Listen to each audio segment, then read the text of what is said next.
पहिले ही 8 महिन्याची पाट आहे. ते 100% वजनदार आहेत. ही बघा प्युअर सोजत आहे. आणि ही 5 महिन्याची 8 महिन्याची 8 महिन्याची प्युअर सोजत फुल गुलाबी मध्ये. बघा मित्रांनो 8 महिन्याची पाट आहे.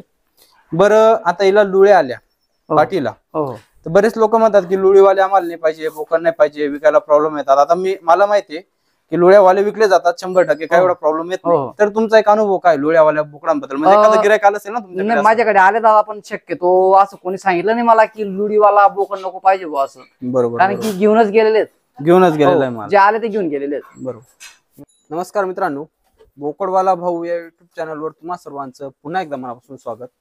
तर मित्रांनो, आज आपण धुळ्याच्या पुढे शिरपूरला एका फार्मवर आलोय मित्रांनो. सिद्धू गोट फार्म असं फार्मचं नाव आहे मित्रांनो.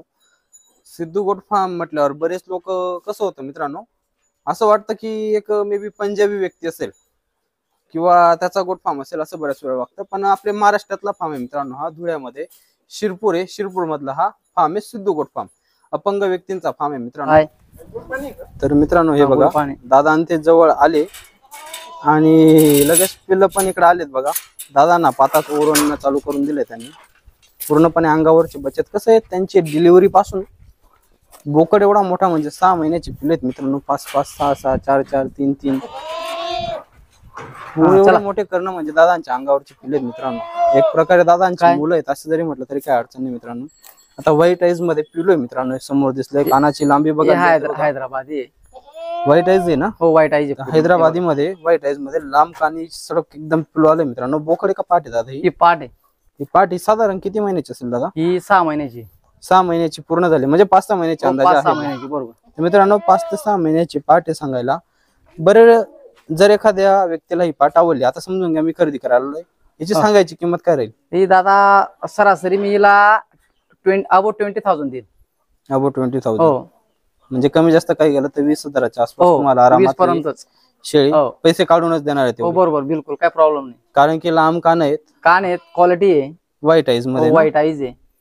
हे बघा मित्रांनो, व्हाईट आईज मध्ये शेळी. आणि सरासरी बघा पावसाळा एवढा आता मध्यंतर आहे पावसाळ्याचा, तरी ते पिलांना असं काही वाटत आहे का सर्दी? बघा सर्दी वगैरे बिलकुल काही या नावाची गोष्ट नाही. बरोबर, म्हणजे कसं मेहनत आहे, मेहनतीचा पैसा आहे या ठिकाणी मित्रांनो. बघा पिलू, बघा पिलू खूप चांगलं. शेड बघा कसं एकदम स्वच्छ, म्हणजे त्यांना सर्वात अगोदर पाहिजे स्वच्छता. हे लहान पिलांचं शेड आहे मित्रांनो. झाडून झुडून पूर्णपणे साफ आहे. ती एक हैदराबादी, ही एक हैदराबादी आपल्याकडे. ही बघा, हे हैदराबाद आहे का? हो, ही पण पाट आहे. ही पण पाट आहे. आणि हिची सरासरी जर किंमत डिपेंड झाली तर कितीपर्यंत जाईल ही देऊ या कंडिशनला? या कंडिशनला ती देऊ आपण 22,000. 22,000 कमी जास्त करून घेतात. 1,000-2,000 रुपये इकडे तिकडे बघा. बरोबर. आणि फेस बघा तिचं, पंच फेस आहे ना? पंच फेस आहे एकदम. बरोबर. आणि कानाची लांबी पण, कानाची लांबी बघा. आणि एकदम फुल गुलाबी आहे बघा.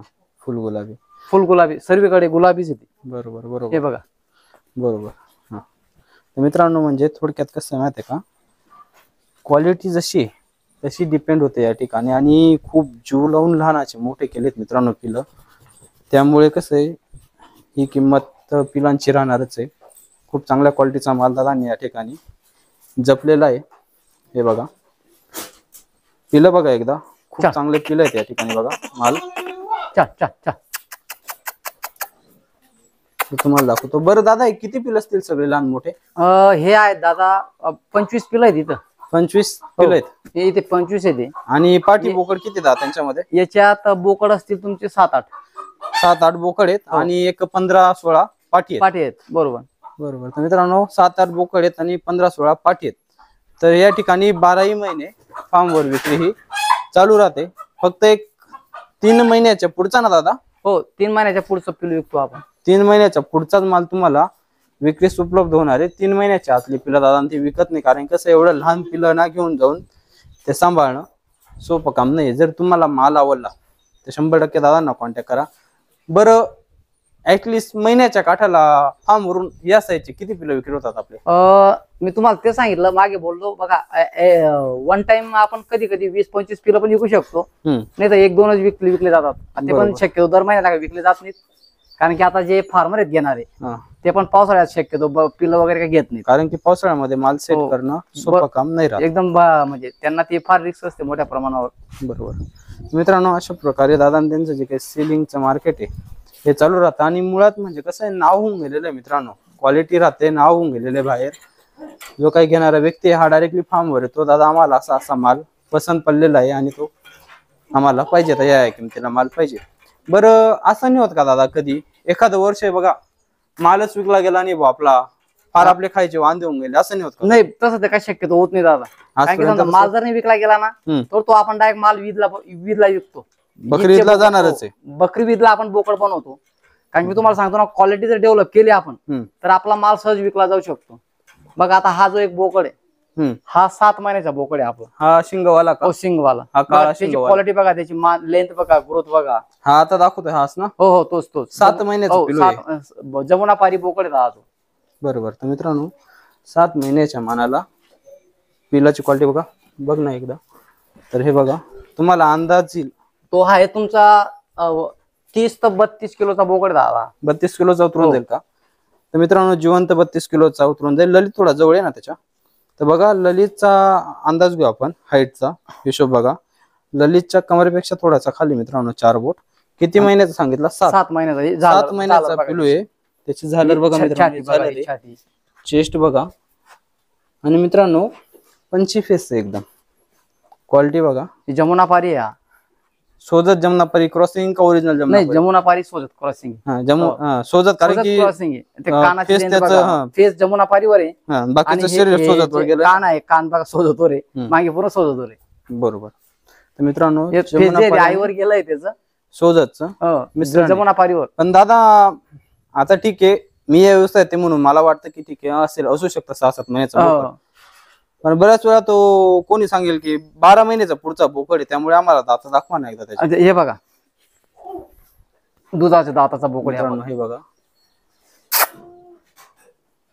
हे बघा मित्रांनो, दुधावरचे दात आहे, दातात अजून फड सुद्धा पडलेले नाही. आणि दादा ते 7 महिन्याचा सांगतायत, पण अंदाजे मित्रांनो 6 महिन्याचा आसपासचा पिलू आहे. 7 महिन्याचा पूर्ण पण झालेला नाही अजून तो. आपण आता हा बोकड जर एकदम 5-6 बोकडवाल्यांकडे जर राहिला असता दादा, तर याचं वजन 40+ राहिलं असतं. कशा कुठे राहिलं असतात? 5-6 बोकड पाळणार आहे. फक्त बोकड पालन राहिलं असतं, त्याच्या आबो पोटी असतं राहिलं असतं. माझ्याकडे आहेत ना मग, कारण आपल्याकडे एवढे पिलं असतात, शेड्या आहेत, ते मॅनेजमेंट करताना फार जीव. हा म्हणजे चारा पाणी जाणं आपल्याला खर्चाचा हिशोब ठेवाच लागतो ना. दुर्लक्ष पण होतं थोडंफार इकडे. ऍक्च्युली कसं मित्रांनो, त्यानुसार आपल्या फार्मवर तुम्ही पिलं पहिले 8 महिन्याची पाट आहे, ते 100% वजनदार आहेत. हे बघा प्युअर सोजत आहे. आणि ही 5 महिन्याची 8 महिन्याची 8 महिन्याची प्युअर सोजत फुल गुलाबी मध्ये बघा मित्रांनो, 8 महिन्याची पाट आहे. बरं आता हिला लुळ्या आल्या पाटीला, तर बरेच लोक म्हणतात की लुळीवाले आम्हाला नाही पाहिजे, बोकड नाही पाहिजे, विकायला प्रॉब्लेम येतात. आता मला माहितीये की लुळ्यावाले विकले जातात 100%, काय एवढा प्रॉब्लेम येत नाही. तर तुमचा एक अनुभव काय लुळ्यावाल्या बोकडांबद्दल? म्हणजे एखादं गिरायक आलं असेल ना तुमच्याकडे? माझ्याकडे आले दादा, पण शक्यतो असं कोणी सांगितलं नाही मला की लुळीवाला बोकड नको पाहिजे बुवा असं. बरोबर. कारण की घेऊनच गेलेले गेलेलं आहे मला, जे आले ते घेऊन गेलेले आहेत. बरोबर. मित्रांनो अशा पद्धतीने दादा त्यांचं जे काही आवड निघणे रे बावळी वाटला चांगल्या पद्धतीचं हे आहे दादा. बरं दादा, यांना साधारण चारा आपण समजा आज पिलू जन्माला आलं, त्यानंतरच शेड्यूल कसं राहतं तुमचं? म्हणजे चारा किती दिवसाने चालू करतात? यांना चारा दादा बघा, यांना मी 1 महिन्यानंतर झाले, त्यांना एका जे लहान पिलं असतात आपले 0 ते 2 महिन्याच्या आतले पिलं एकत्र ठेवतो मी. एकत्र ठेवलं मी, त्या 2 महिन्यात झाला मी त्याला आपण चारा वगैरे टाकू शकतो. मग त्याच्यात हा जातो हळूहळू, बरोबर पत्ते वगैरे कट करून खात असतो. म्हणजे आता समजा 21-22 दिवसाचा पिलू आहे, ते तुम्ही 2 महिन्याच्या पिलांमध्ये टाकून देतात? हो. म्हणजे त्याचं पाहून तो बरोबर खायचं शिकून जातो. थोडा दानांचा भरडा वगैरे असतो, तो त्याला खाऊ घालायचा, म्हणजे तो बरोबर खातो. त्याला पसलं तर त्याच्यात ठेवायचं, नाही पसलं परत बाहेर काढायचं. तो संडास करायला लागून जातो. संडास करायला लागून समजून घ्यायचा आपल्याला प्रॉब्लेम येतोय, थोडा बाहेर राहू द्यायचा. 5-4 दिवस पुन्हा मध्ये टाकला का पुन्हा तो त्याच्या रुटीन वर येतो. बरोबर. म्हणजे थोडक्यात सांगणं म्हणजे कसं मित्रांनो, मोठ्या मुलाच्या सोबत लहान मुलगा टाकून द्यायचा, तो त्याचा बोट धरून बरोबर पुढेपर्यंत चालणं किंवा खाणं, शाळेत जाणं शिकून जातो. अशा पद्धतीचं शाळाची मित्रांनो एक प्रकारे बोकडाची. तर कसं आहे, लहान पिलं मोठ्या पिलांमध्ये टाकलं ना तर ते बरोबर रुटीनला लागून जातात, दाणे खायला लागून जातात, त्यांचं पाहून ते पण चाऱ्याला आंघळायला लागून जातात. समोर बघा चाऱ्याला आंघळत आहेत, तर ही पूर्णपणे रुटीन चालू राहते. म्हणजे आणि हे जे काही सेक्शन आहे दादा, तुमचं हे सेक्शन दाखवलं लहान पिलांचं सेक्शन आहे बघा. 5 महिन्याच्या वरती पिलांचं आहे दादा हे. हे 5 5 महिन्याच्या महिन्याच्या वरच्या पिलांचं सेक्शन आहे. बरोबर, म्हणजे म्हणजे 5च्या वरचे जे पिल असतील ते जिकडे टाकले जातील. बाकीचे आई सोबत राहतात. कारण की 2 महिन्याचा पिल जर यांच्यात टाकलं जाता त्यांना ना चारा खाऊ देत नाही ते. बरोबर हे बरोबर चारा त्यांना खाऊ देत नाही. बरोबर. हा, हे पिला मारतात हे त्यांना मारतात, मग ते एका साईडला उभं असतं, म्हणजे त्याचा ग्रोथ पाहिजे तेवढा होत नाही. बरोबर बरोबर. आपला 2 महिन्याची जी पिलं आहेत 2 ते 5च्या मध्ये ते त्या साईडला आहेत. 2 ते 5 चे त्या पिलं बाजूच्या या साईडला बाजूच्या कंपार्टमेंट आहे section मध्ये. त्यांचं, ते पण दाखवून देतो. हे बघा, 2 ते 5 महिन्याची पिलं या ठिकाणी बसलेली आहेत. म्हणजे दुधावरची बच्ची बी येऊ शकतात त्यांच्यामध्ये, आणि बाकीची मोठी पिलं या ठिकाणी सेपरेट डायरेक्ट विकेपर्यंत या ठिकाणी राहत असतील. हो, मग विकेपर्यंत सेलिंगला येते. जास्त पर्यंत ना. जोपर्यंत येते. तर मित्रांनो बघा, ह्या पद्धतीने दादांनी शेड्यूल लावलेलं आहे, असं पद्धतीने नियोजन केलं. मित्रांनो, आशा करतो आजचा हा छोटासा व्हिडिओ तुम्हाला आवडला असेल. व्हिडिओ आवडल्यास व्हिडिओला लाईक करा, शेअर करा, आणि आपल्या बोकडवाला भाऊ या युट्यूब चॅनलला सबस्क्राईब करायला विसरू नका. धन्यवाद.